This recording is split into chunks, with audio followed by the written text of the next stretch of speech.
C'est bon, est-ce qu'on m'entend? Est-ce que vous avez quelque chose qui vous arrive? Yes, c'est bon, nous avons réglé le problème de son. Parfait. Donc, je disais, je vais répéter du coup, que le webinaire va être, comme d'habitude, divisé en deux parties. Vous allez avoir une partie où on va présenter les 5 astuces, 5 notions, concepts fondamentaux pour travailler le stress. Et après, on va avoir un temps d'échange d'une bonne demi-heure ensemble pour pouvoir répondre à vos questions le mieux possible. Je vais essayer d'être le plus précis, explicite et le plus en cohérence avec vos attentes. Donc, si vous avez des questions qui vous viennent dans le fil de l'introduction, n'hésitez pas à les marquer directement dans l'onglet chat ou l'onglet questions, que je puisse moi après y revenir quand ce sera la phase de discussion. Ou sinon, vous attendez patiemment qu'on lance la phase 2 pour revenir à échanger ensemble et poser vos questions. Vous êtes beaucoup, donc du coup, à partager. Je vois que le son a l'air OK pour tout le monde. J'espère aussi que l'image est de qualité. Et si ça vous va, donc je vous disais que j'étais assisté de marquer à côté des liens, des références. Vous aurez plein de choses qui vont être en lien avec cette introduction. Pour vous dire les choses très franchement, le stress est pour moi image floue. Ok, alors ça par contre, je ne sais pas comment régler ça.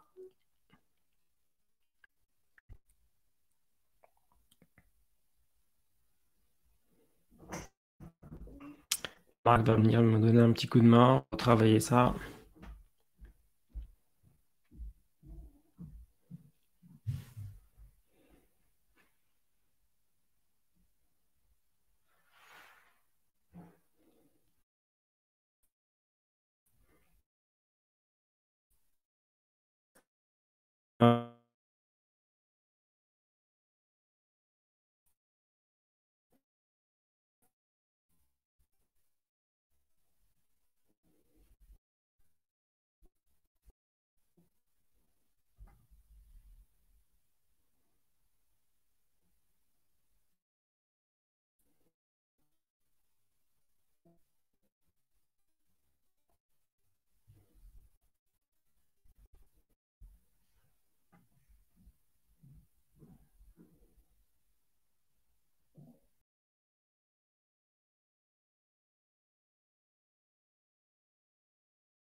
I'm back. Est-ce que vous avez l'image à le son? Normalement, j'ai bougé de place pour tout vous dire. Ça devrait être plus sympa. Donc, vous devriez avoir un meilleur son et surtout une meilleure image. Vous me dites si c'est plus efficace pour vous. Sinon, j'ai plus de solution, mais on va quand même se débrouiller. Ok, ça a l'air beaucoup mieux. Donc, comme on a pris un peu de retard, je vais un peu accélérer. Je vais aller directement, on va dire, au vif dans le cœur du sujet. On vous a mis ce webinaire-là, en place aujourd'hui parce que je ne sais pas dans la promo, enfin dans la salle, là, ceux qui sont présents, si vous êtes tous préparateurs mentaux, si vous êtes coach, sportif, etc. Mais dans les deux cas, je peux vous dire qu'une des questions fondamentales que vous avez à traiter pour vos clients, pour vos sportifs, pour vous, c'est la question de la gestion du stress qui est fondamentale. C'est moi quand j'étais psy à temps plein et préparateur mental, je pense que je dis souvent ça en formation aux étudiants avec qui on travaille, que 80% des gens en fait venaient pour ça. Alors ils le disent pas comme tel, ils vous disent pas qu'ils viennent pour être moins stressés, mais ils vous disent qu'ils cogitent trop, qu'ils dorment pas très bien, qu'ils sont pas aussi bons en match qu'ils sont bons en entraînement.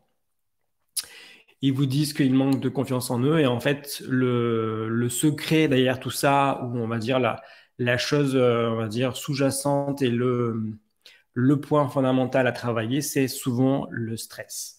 Donc, plus les gens vont apprendre à gérer leur stress, plus ils seront calmes, plus ils auront un esprit serein, tranquille, plus ils feront les bons choix, plus ils auront aussi une pensée et des gestes automatiques en match, plus ils vont arriver avec un estomac tranquille, avec un corps qui est, entre guillemets, un état d'activation cohérent par rapport à l'enjeu, etc.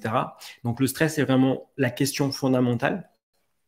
Et en préparation mentale, comme en psycho, on travaille énormément, énormément ça parce que on sait que c'est un point très important. Donc, pour être bon en préparation mentale, pour être bon en tant que psy et pour avoir des sportifs au quotidien bons à l'entraînement et en match, il faut forcément les amener à travailler ça. C'est une compétence qui, pour moi, est vraiment au carrefour entre toutes nos professions et qui se travaille assez facilement, pour tout vous dire, mais qui va demander un petit peu de temps. Donc, je vais en venir du coup aux 5 astuces, aux 5 éléments qui font que voilà, on va travailler ça de façon très concrète. La première astuce, et je dirais le premier principe que vous devez acter, c'est que le stress est multifactoriel. Il est multifactoriel parce qu'on sait aujourd'hui par différents travaux, par plein d'approches en anthropologie, biologie, psycho, etc., que le stress, il est d'abord biologique, ce qui veut dire que nous stressons tous et que nous sommes presque nés pour stresser, en fait. Ça permet d'activer l'instinct de survie, ça permet de rester en vie. Si on n'a pas peur devant une grosse bête plus forte que nous dans la nature, eh bien, on meurt, tout simplement.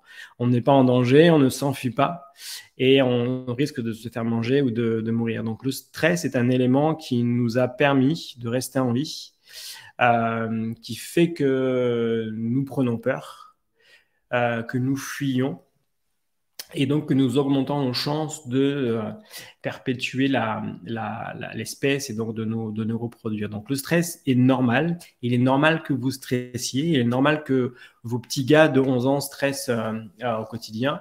Par contre, il est moins normal qu'ils stressent énormément pour un match. Là, c'est incohérent parce que quand je dis qu'il est normal de stresser, c'est pour des raisons objectivement dangereuses et mortelles. Or, un match de foot, un match de rugby, un match de tennis, une compète de golf, ce n'est pas mortel en soi. Donc, c'est beaucoup moins cohérent et normal de stresser pour ça. Mais bon, bref, en tous les cas, il y a une dimension chez nous, biologique, qui fait que nous stressons. Donc, on doit faire attention à ça. On doit faire attention à prendre en compte ce premier élément. L'autre élément qui est très important, c'est que le stress, il est aussi très psychologique dans le sens où il est très inter- et intra-individuel. Il y a des profils psychologiques qui vont stresser plus facilement que d'autres parce qu'ils sont, comme en ce moment on entend beaucoup dans les médias, ils sont hypersensibles.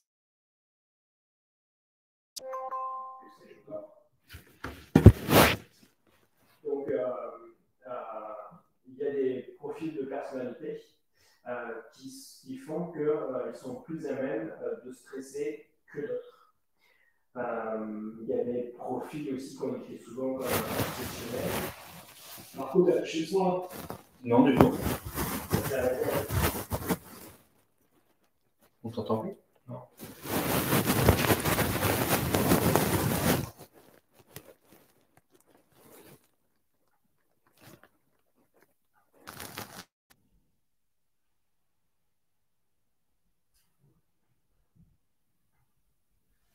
Je pense que le son est revenu. Ce n'est pas un webinaire facile.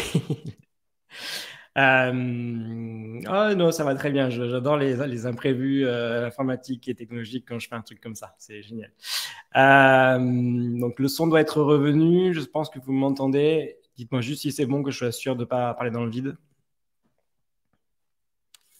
Ok, ça marche. Donc, je vous disais que le stress était en partie aussi psychologique parce que chacun a une propension plus ou moins forte à stresser de façon globale. Et puis, il y a aussi des âges de la vie, des périodes qui font qu'on stresse plus que d'autres. Le stress est également social ou interpersonnel, vous avez dû vous rendre compte que si vous êtes dans un environnement avec des gens stressés, ça vous stresse. Inversement, si vous êtes trop stressé, vous allez aussi stresser les clients, les patients. Donc, vous devez faire extrêmement attention à ça.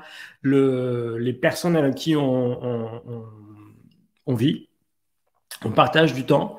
Bon, ça, pour le coup, dans une équipe sportive, c'est fondamental. Quand je parle avec des équipes pro ou des sélections, je fais extrêmement attention à ça, à tous les facteurs stressants dans l'environnement, mais aussi les personnes, les personnages stressants dans l'équipe parce que ça influence tout le monde.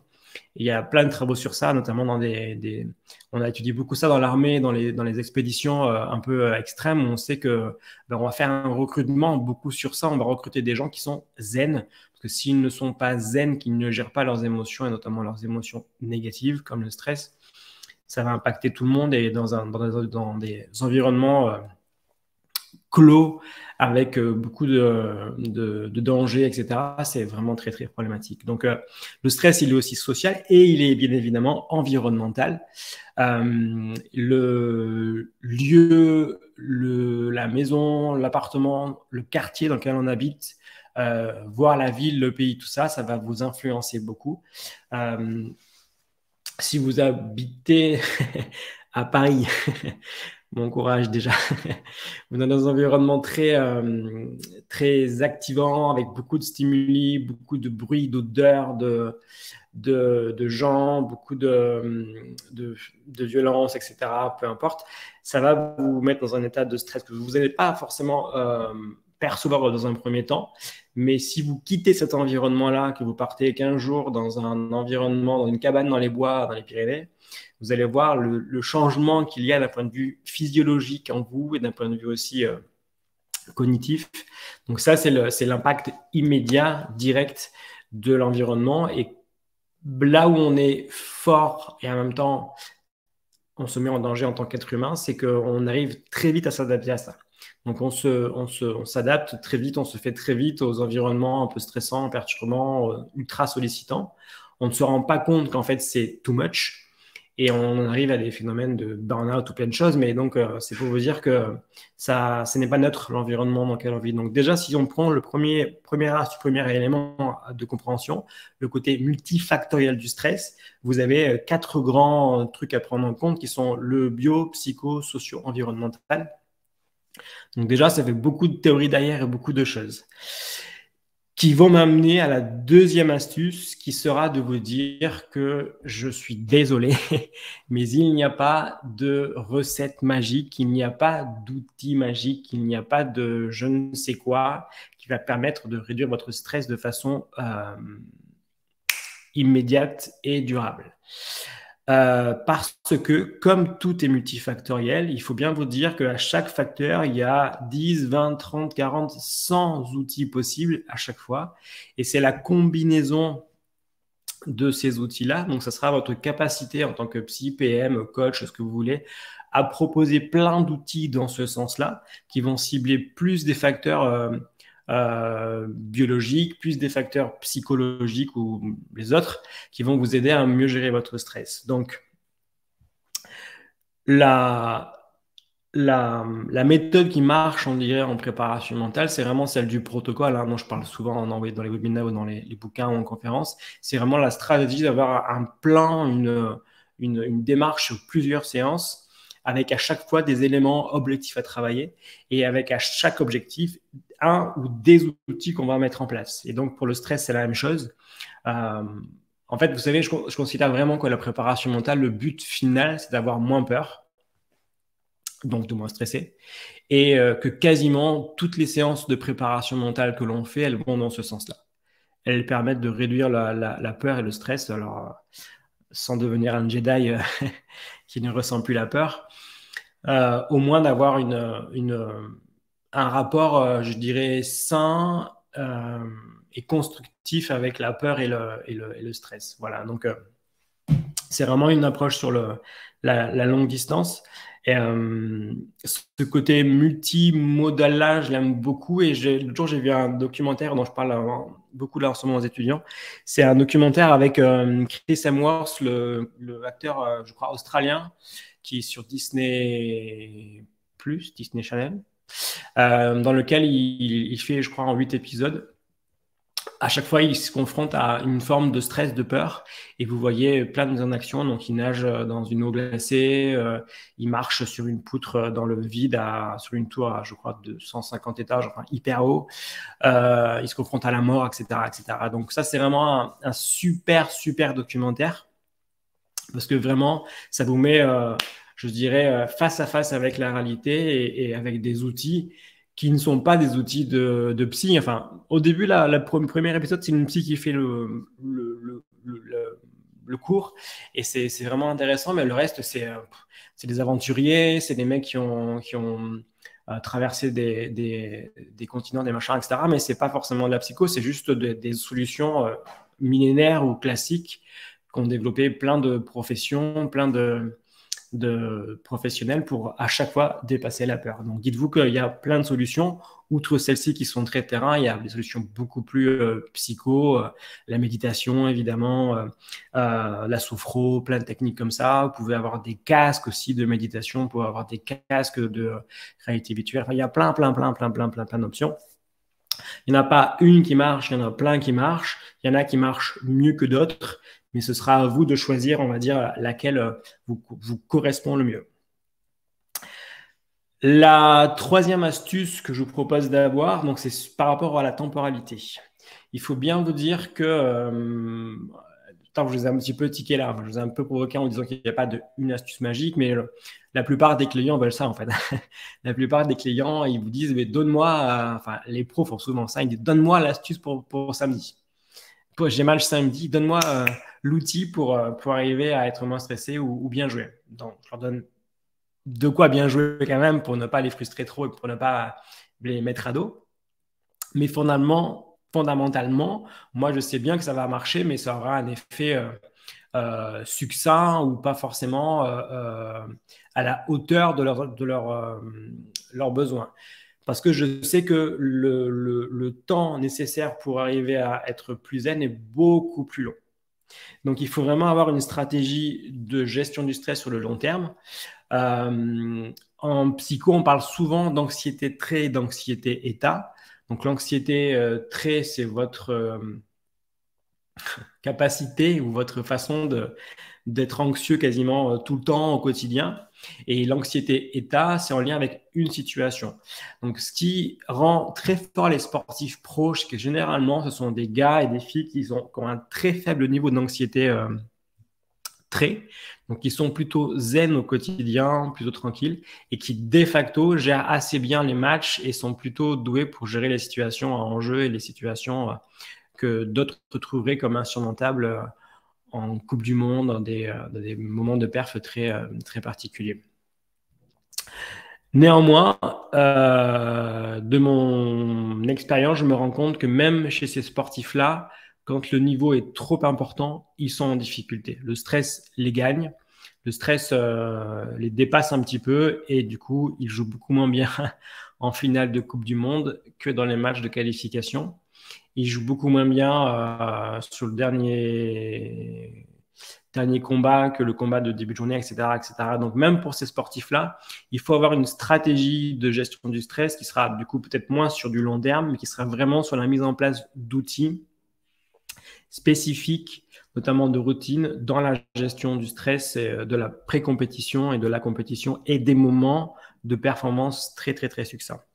Il y a un autre point que vous devez aussi, je pense, comprendre pour avoir une vision vraiment globale du stress, c'est que dans notre vie, parcours d'être humain, on passe par des étapes. Notre cerveau se construit, etc., développe des schémas, passe des strates, des machins. Notre corps aussi, il y a des moments de la vie qui sont plus stressants que d'autres. Et à chaque passage de notre vie, la quarantaine ou ce que vous voulez, eh bien, il y a une sorte de déséquilibre. On doit retrouver une sorte de stabilité, d'homéostasie interne pour vraiment avancer sereinement. Donc, le temps est important à prendre en compte dans la gestion du stress. Concrètement, je pense qu'en 6 mois, de travail en préparation mentale, on arrive à faire baisser le stress de façon très importante. Et après, pour les sportifs pros que je vois encore, on va ajuster quasiment à chaque match important, chaque période cruciale de championnat, de compétition, parce que c'est à chaque fois nouveau et on doit à chaque fois renouveler un petit peu le logiciel.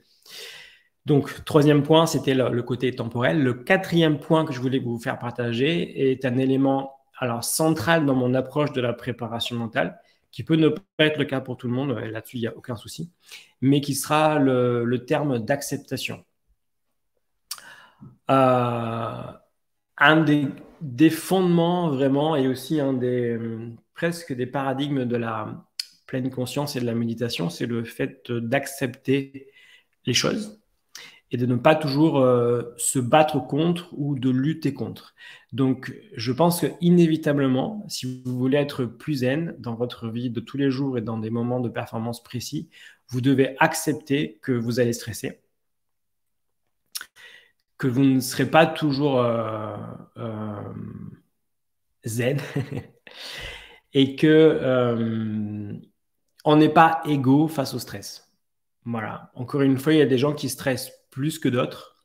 Alors, ça peut paraître comme ça un peu impensif, un peu bêta, mais l'entendre, le dire, c'est fondamental. Ça permet vraiment de passer une étape, de se dire que, OK, finalement, je stresse, mais je n'ai pas à avoir honte de ça. Je n'ai pas forcément à le cacher. Je n'ai pas à dissimuler mes auréoles sous les bras. Je n'ai pas à m'en vouloir parce que j'ai bégayé ou je ne sais quoi. En fait, vous devez simplement accepter, vous dire que bah, c'est normal. Les émotions, notamment les émotions négatives et le stress, sont là pas par hasard, elles servent à quelque chose. Et il est normal, tout simplement, de stresser. Donc, l'acceptation est une astuce, c'est plutôt même un concept quasi philosophique que vous devez prendre en compte pour votre propre gestion du stress et celle de vos clients. Et la cinquième astuce que je vous propose d'avoir, elle est très concrète, rassurez-vous, c'est pas de la philo, parce qu'en fait, ce n'est que de l'action. Si vous voulez apprendre à gérer votre stress, ça ne va pas être en le comprenant. Ça ne va pas être en devenant des docteurs en stress ou des docteurs en psycho du stress. Ça va être en devenant des acteurs du stress. Voilà. Ça va vraiment être comme Chris Hemsworth dans le documentaire, en vous y confrontant, en mettant des coups de boule au stress, en allant droit devant dans les situations qui vous font peur, en vous y confrontant. Là, vous allez apprendre à gérer votre stress. Évidemment, si vous êtes accompagné, c'est mieux parce que se confronter à une situation va être en échec, semi-échec, ça va vous laisser un goût amer, un sentiment de j'y arriverai pas ou je suis pas fait pour ça. Alors que si vous y allez crescendo par étapes, que vous vous confrontez de façon intelligente au stress, que vous êtes accompagné, etc., eh bien, vous allez petit à petit acquérir des perceptions, des pensées, des comportements qui vont dans le sens de renforcer votre sentiment de meilleure gestion du stress, d'être plus armé pour faire face à ces situations-là. Donc vraiment, s'il y a un truc que vous devez retenir par rapport au stress, c'est que ça ne sert à rien de lire des bouquins sur ça ou pas à grand-chose. Ça ne sert à rien de comprendre le pourquoi, du comment ça marche, du molécule, du blablabla, du blablabla ou du cerveau. Ce qui va marcher, c'est l'action, véritablement. Il y a des patients, clients qui ont besoin de sens, donc on va quand même nourrir ce besoin-là en les faisant lire, en leur expliquant les théories, les modèles, tout ça. Mais fondamentalement, je sais, et dites-vous que ça ne va rien changer dans leur façon de gérer le stress et ils seront toujours aussi stressés face à un match, une réunion ou une conférence ou que sais-je. Voilà. Donc le cinquième élément de ce webinaire, il est vraiment axé sur ça, sur le fait que ce qui marche, c'est l'action. C'est la confrontation au réel, c'est la confrontation avec le stress, c'est la confrontation avec la peur et votre capacité et votre stratégie mise en place avec ça pour à chaque fois augmenter vos outils, augmenter votre palette de stratégies, de coping, pour parler comme comme un psy, qui vont vous aider à mieux faire face et donc à être plus armé. Et fondamentalement, je pense que dans sa vie en général, plus on a fait de choses, plus on a voyagé, plus on a croisé des personnages importants, plus on a fait des choses qu'on n'aime pas faire, plus on a dépassé ses peurs du vide, de parler en public, des araignées, de je ne sais quoi, plus votre cerveau est armé. Voilà. Et ce sentiment-là, cette sorte de préparation, on va dire, au danger du monde global et de la vie réelle, fait que vous êtes beaucoup plus zen, beaucoup plus serein, donc moins stressé. Voilà, donc 5 grandes astuces, mais c'est plutôt 5 grands concepts ou principes à comprendre et à appliquer pour gérer le stress, qui sont que le stress est multifactoriel, ça c'est très important, c'est vraiment la somme des travaux de la recherche en sciences humaines, en sciences plutôt dures, typées biologie et physique, tout ça, voire en écologie aussi, on approche plutôt environnementale, que de facto, en deuxième point, pour répondre à ça, il faut avoir une approche multimodale. Il faut avoir plein d'outils, plein d'exercices, plein de situations pour faire face au stress. Que 3, vous devez prendre en compte la temporalité, que ça va prendre du temps de gérer le stress et que le stress euh, se réveille dans des situations très particulières, très courtes dans le temps ou très longues. Donc, ça va être à vous d'ajuster par rapport à ça. Que 4, un des éléments fondamentaux, c'est le principe d'acceptation. L'acceptation fait tchou, tout de suite diminuer la part de stress en vous, parce que vous n'êtes plus en lutte ou en guerre, vous êtes dans une forme de OK, je vais faire avec. Je vais apprendre à avancer avec ça. Et le cinquième élément, le cinquième principe, c'est l'action. C'est vraiment de vous dire que après l'acceptation, faut y aller, quoi. Il faut s'y confronter, faut prendre des devants, se faire un peu mal, se faire un peu peur pour mieux avancer et être beaucoup plus tranquille. Et ça a des conséquences parce que souvent, au cabinet, j'ai eu des jeunes qui étaient en situation de phobie scolaire, tout ça, ou phobie sociale, ou phobie d'ordre général. Et en fait, le problème qu'ils ont, c'est que souvent, ils ont mis en place une stratégie d'évitement ou de fuite. Donc, c'est par la fuite, l'évitement de l'école, l'évitement des autres, l'évitement des contextes qu'ils n'aiment pas, qu'ils apprennent un peu à se tranquilliser. Mais il n'y a rien de plus néfaste sur le long terme que la fuite et l'évitement. Car encore une fois, un match de tennis, même un match de boxe, l'école, la foule, etc., ce ne sont pas des situations dangereuses normalement pour votre vie ou votre instinct de survie. Donc il n'y a pas de raison, à part s'il y a eu des faits de violence dans ces situations-là, d'être autant activé. Et donc il faut absolument trouver des solutions et des changements pour que ces jeunes-là bougent, sortent et prennent le risque de se tromper, de se faire mal, voire d'être confrontés aussi à la violence. Parce que même ça, je considère que c'est un élément qu'on doit accepter dans notre quotidien. Bref, voilà donc pour ces 5 grands principes. Je vous propose de vous laisser la parole et puis de venir du coup à vos questions. J'essaie de répondre au mieux à vos besoins, questions, attentes, tout ça.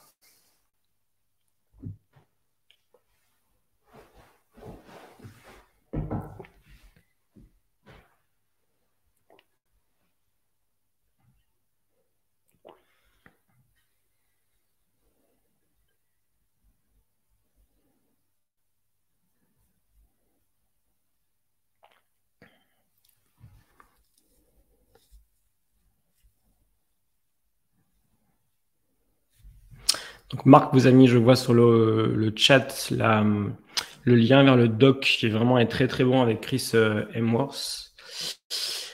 J'ai Peggy qui a mis des commentaires.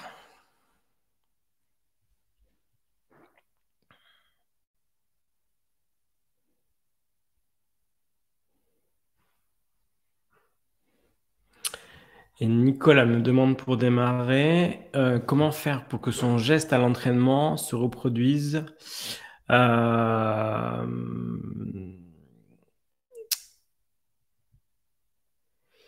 identiquement en match routine du coup. Alors c'est compliqué parce que là, typiquement, Nicolas, tu me demandes une recette magique pour un truc qui demanderait beaucoup de temps.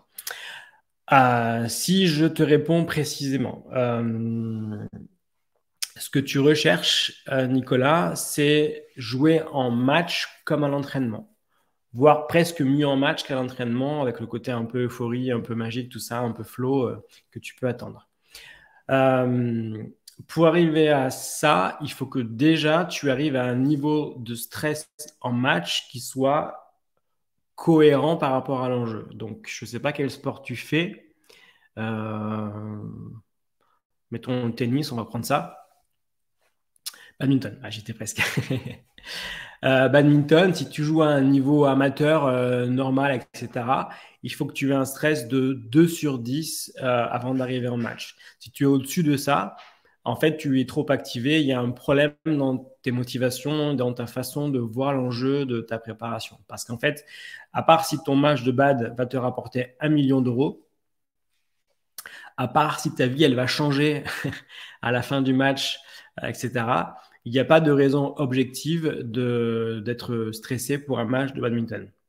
Tu ne vas pas te blesser nécessairement. C'est pas un sport ultra violent. Tu vas pas prendre des coups de raquette toutes les 2 minutes, etc., etc. Donc, objectivement, si on reprend la démarche donc d'avoir une vision du stress biologique et donc, je dirais, inné ou instinct de survie, il n'y a pas de raison que ce soit activé pour toi en match. Si c'est le cas, que tu es au-dessus de 2, 3 sur 10, c'est que tu mets beaucoup trop d'enjeux dans le badminton et dans les matchs en général, et que comme disent souvent les gamins, j'ai le sentiment de jouer ma vie sur ce match-là. Mais pas du tout, c'est juste, ça reste un match. En finale de Coupe du Monde, on joue un peu sa vie sur un match, parce que les conséquences sur soi, sur une nation, sur l'économie sont énormes, mais un match amical ou un match à un niveau amateur, pas du tout. Donc ça, c'est le premier élément. Si tu as un niveau de stress qui est bas, déjà, tu es sur de très, très bonnes bases. Ensuite, on va pouvoir travailler avec toi des exercices, des situations, notamment beaucoup de routines qui vont te permettre de t'activer positivement dans le match et faire en sorte que tu sois concentré ou attentif aux bonnes choses dans le match. Donc attentif à éventuellement un coup de raquette, à ta main sur le grip, à tes positions de pied sur le sol, à un cri, à des repères visuels devant, le T, etc., ce que tu veux, à des choses comme ça. Mais le point vraiment de départ, en fait, Nicolas, pour toi, c'est de savoir si tu arrives en match avec un niveau de stress qui est trop élevé, ou normal ou trop bas. Trop bas, ça arrive quasiment jamais. Mais en tous les cas, un niveau de stress qui est cohérent par rapport à l'enjeu de la situation.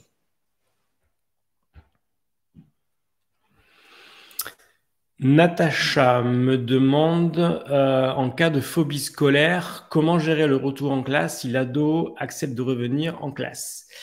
Euh, alors, le problème des phobies scolaires, c'est que souvent elles cachent autre chose. Euh, ça peut être des gamins ou adolescents qui ont subi des violences, qui ont déclenché leur instinct de survie pour le coup, qui sont devenus trop stressés et donc il peut y avoir des événements de vie un peu traumatisants liés à l'école ou en dehors de l'école et ça déclenche voilà, une sorte de stress global ou de peur sur différents objets. Il faut déjà faire attention à ça. Donc c'est pour ça que quand il y a phobie scolaire, à mon sens, il doit y avoir forcément un suivi avec un psy ou une psychologue. Il faut vraiment s'assurer de tout et il faut vraiment faire attention à ça. Même si je considère ça pas forcément grave en tant que tel, il faut quand même s'assurer, être dans la sécurité, la prévention, qu'il n'y a rien autour de beaucoup plus conséquent. Ensuite, quand tu amènes l'enfant à retrouver l'école, il faut l'aider à se préparer. Donc, il faut lui permettre d'avoir des stratégies de préparation, de déplacement, d'avoir des copings pour faire face aux cours, aux examens, etc. Il faut l'accompagner. Et je vous dirais de façon un peu abrupte, il faut faire attention aussi aux parents, parce que si les parents sont trop stressés, eh bien, comme on l'a vu au tout début, en fait, ils vont transmettre le stress à l'enfant, l'adolescent, et il va se jouer comme ça entre eux une sorte de système, pas défaillant, mais en tous les cas, qui ne va pas être facilitant pour arriver à retrouver une situation normale. Donc attention à tous ces paramètres-là, au contexte familial, au stress des parents eux-mêmes, à la vie de l'école globale, aux événements de vie, on va dire, qui peuvent être connexes à tout ça, et au fait d'aller en cours mieux armé. Donc, avec les conseils d'un psy, d'un préparateur mental, de quelqu'un qui va permettre d'avoir des outils, d'avoir une vision aussi différente et de contrer un peu ce schéma de fuite et comment dirais-je, de déni de la réalité ou de refus d'obstacles. Voilà. Donc, c'est un peu flou comme réponse, mais c'est parce que la question est assez complexe. Il faudrait vraiment qu'on prenne le temps de tout détacher pour arriver à être dans le juste.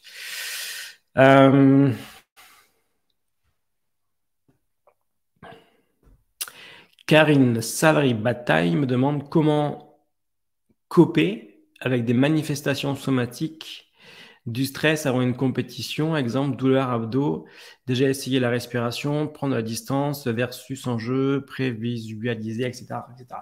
Alors, c'est un truc qu'on aborde beaucoup avec Alex Vanlin dans la formation qu'on a fait chez nous, chez Focus, parce que justement, on essaye d'être le plus concret possible. Là, j'ai vraiment présenté les cinq aspects très globaux, mais après, on va dans le concret beaucoup plus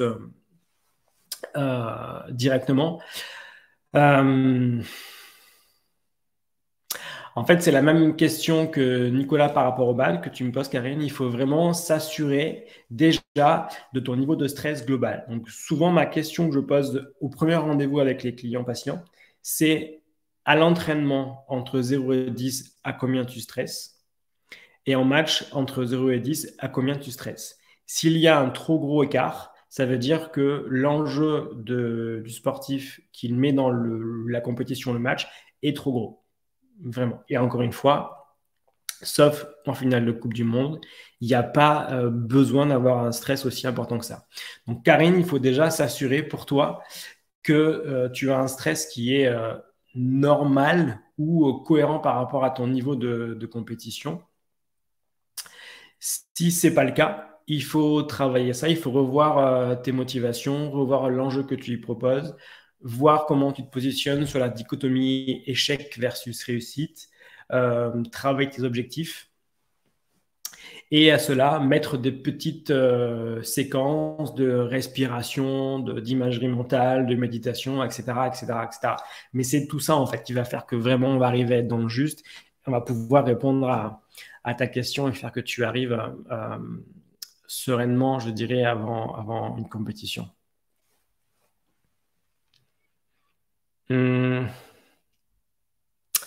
Nicolas me pose une autre question. Comment gérer le stress à l'approche de la nuit pour un enfant? Alors, est-ce que c'est en lien avec la nuit ou en lien avec une compétition ou un truc qui va venir le lendemain? Là, je besoin d'avoir un peu de précision, Nicolas.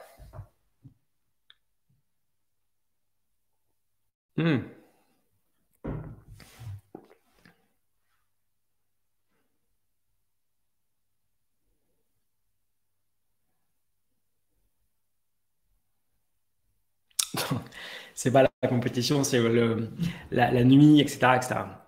Alors ça, c'est moi de même parce que je suis moins calé par rapport aux jeunes enfants, mais de ce que j'en sais, de ce que j'en comprends, il y a plusieurs choses.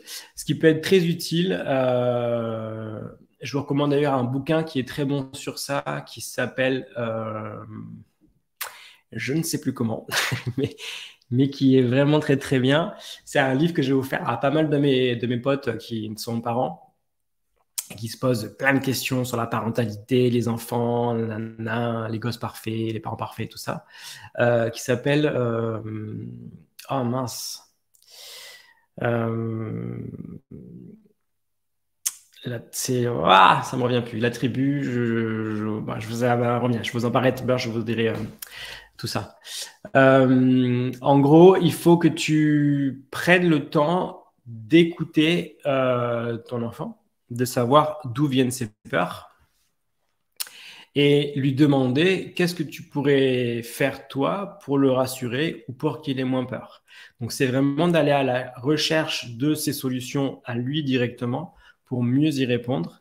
Et tu peux amener donc des options qui sont que si jamais il y a un problème, évidemment, tu es à côté, tu peux lui répondre, etc. Ou il a un doudou qui peut aussi l'aider, le rassurer si besoin. Des choses finalement assez classiques. Et à ça, je rajouterai pour ma part un petit volet qui serait un peu plus cognitivo-physiologique, qui serait d'éventuellement commencer, alors je ne sais pas quel âge il a, mais au-dessus de 5 ans, ça marche très bien, de commencer à mettre en place des petites routines rituelles de nuitée qui seraient axées sur la méditation et la respiration parce que le fait de travailler la respiration, ça amène quand même un calme physiologique important. Et le fait de travailler les cognitions par la méditation, comme le fait de compter les moutons, technique de grand-mère ancestrale qui marche très bien, ça permet aussi au cerveau de se calmer. Donc tu vas amener un calme attentionnel et un calme physiologique auquel tu peux compléter par des réponses d'anticipation de difficultés en ayant un doudou, ta présence à côté, des choses comme ça. Voilà, donc Peggy te met des solutions qui sont aussi très bonnes. Donc vraiment travailler sur les émotions, travailler sur les histoires, le dessin, etc. Des choses qui sont, on va dire, relaxantes et tout ça. Et je ferai un autre petit complément aussi, Nicolas. Fais attention à ce que tes enfants mangent ou boivent en fin de journée et le soir, parce que pour le coup, ça va être activant sur le plan cognitif. Et ça va être contre-productif pour toi si tu veux qu'ils se couchent sereinement et tranquille, et évidemment aux écrans. Mais ça, je pense que vous êtes tous là-dessus hyper alertes, donc vous savez ça par cœur. Je recherche ce livre et ça ne me revient pas et ça m'agace. Laissez-moi 3 secondes, je vais chercher ça sur Internet parce que c'est vraiment un livre que j'adore.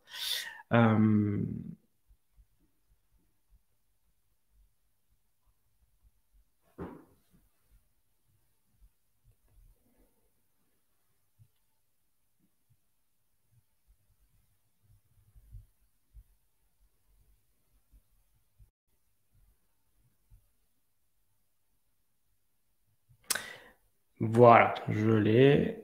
Donc, ça s'appelle... Alors, l'autrice, c'est Michaeline Doucleff.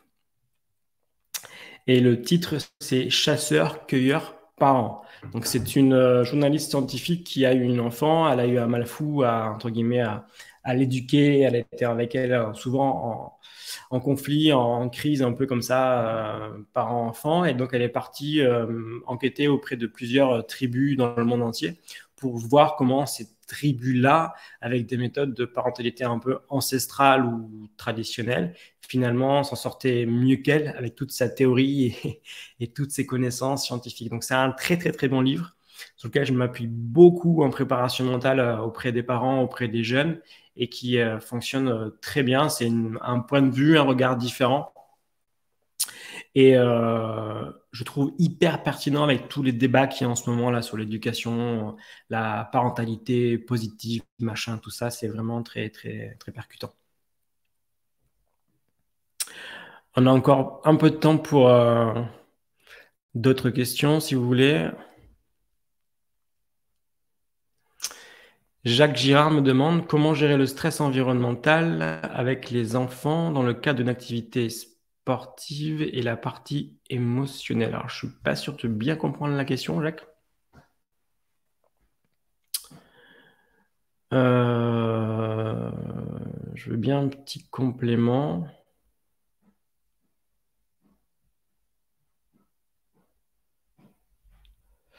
Si tu parles du stress qui est lié vraiment à l'environnement, au bruit, au mouvement, aux odeurs, etc., etc., en fait, le meilleur moyen de faire face à ça ou de gagner en compétence, c'est de s'y confronter encore une fois. Et par exemple, je peux vous donner une astuce que je fais avec les sportifs pro. Un sportif pro, quand il est à l'entraînement, globalement, je vais prendre un rugbyman, il y a ses potes d'entraînement, il y a le staff, il y a très peu de supporters, il y en a de moins en moins, souvent on les sort un peu de l'entraînement.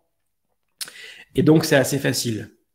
Quand il est en match, il y a 50 000 gars autour de lui. Il y a toute la pression avant d'arriver, le couloir, les vestiaires, la musique à fond, les pop-bomb girls, les machins. Il y a plein de stimulation. Et ça, il n'a pas d'entraînement. Donc, on demande à des gars de jouer un match mieux qu'à l'entraînement, alors que les conditions sont totalement différentes. Donc, pour travailler ça, ce que je fais souvent avec ces gars-là, c'est que je viens à l'entraînement avec des pom-pom girls, de la musique, etc. Et je leur crée des conditions comme ça, un peu parasitantes, qui vont leur permettre de s'entraîner un peu comme ce serait en match, en fait. Donc, je recrée les conditions quasi réelles de match pour que leur cerveau soit habitué à se confronter et à jouer dans ce contexte-là. Et c'est très dur pour eux parce que ça casse un peu leur routine habituelle d'entraînement et ça les perturbe. Et quand on passe cette espèce de cap-là de perturbation et qu'ils arrivent vraiment à se mettre dedans, à se concentrer, tout de suite, ça crée un sentiment de confiance et de sérénité beaucoup plus grand. Donc ça, pour gérer le stress, voilà, de situations comme ça dans l'environnement stressant, il faut déjà le travailler à l'entraînement. Il faut vous dire que vous devez, vous, être un peu créatif, être aussi un peu, un peu comédien et créer des trucs qui ne sont pas forcément habituels pour des entraîneurs, y compris des pros. Et c'est en faisant ça que vous allez les aider à mieux jouer. Idem, un truc qui est tout bête, mais que j'aime bien faire, c'est casser leur matériel. Ce qui peut arriver en match. On peut casser un crampon ou des lacets, on peut casser un club de golf, etc. Et j'aime bien leur enlever leur club préféré, j'aime bien leur enlever un lacet, etc.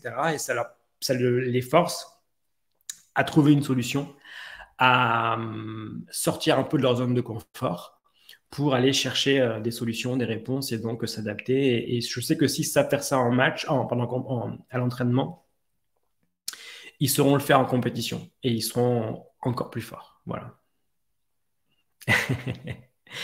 Donc, je casse pas le matériel pour de vrai, mais je leur enlève ou je leur donne un matos qu'ils aiment moins ou ils sont moins à l'aise en fait. Voilà. Parce que ça, pour le coup, ça arrive souvent. Les golfeurs, ça peut arriver qu'ils cassent un club, etc. En parcours. En tennis, c'est souvent, j'ai vu des joueurs avec 4 raquettes arriver en match et au bout d'un set et demi, les 4 sont cassés ou sont plus utilisés, etc. Donc, c'est la panique à bord. Donc, jouer avec des mauvaises balles, avec des raquettes plus ou moins accordées, jouer avec du vent, etc. La chaleur, c'est des éléments qu'on doit vraiment travailler et qui permettent de faire face de façon plus proactive. Donc, Orlane Vanier nous met un commentaire. Elle fait de la stimulation auditive avec les sportifs en 10. C'est génial, vraiment.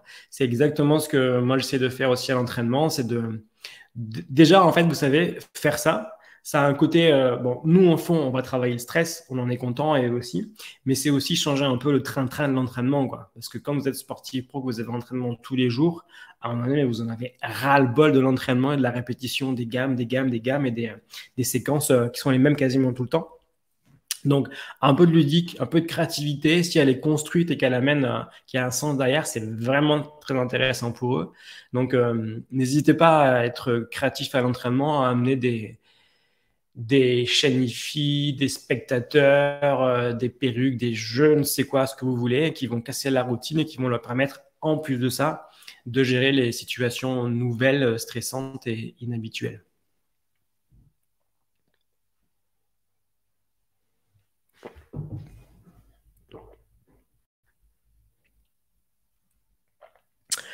Est-ce que vous avez d'autres questions? Je vais voir si l'onglet questions, on est bon. Et sur le chat, on est pas mal aussi.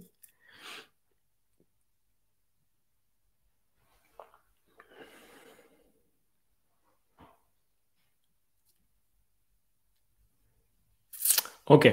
Donc, si vous avez des questions, besoin de compléments, vous avez plusieurs options possibles. Donc, déjà, dans les bouquins que j'ai publiés, il y a beaucoup de choses qui sont en lien avec le stress, hein, pour ne pas dire tout, mais vraiment, je parle beaucoup du stress, où je donne beaucoup d'astuces pour gérer ça dans les différents bouquins.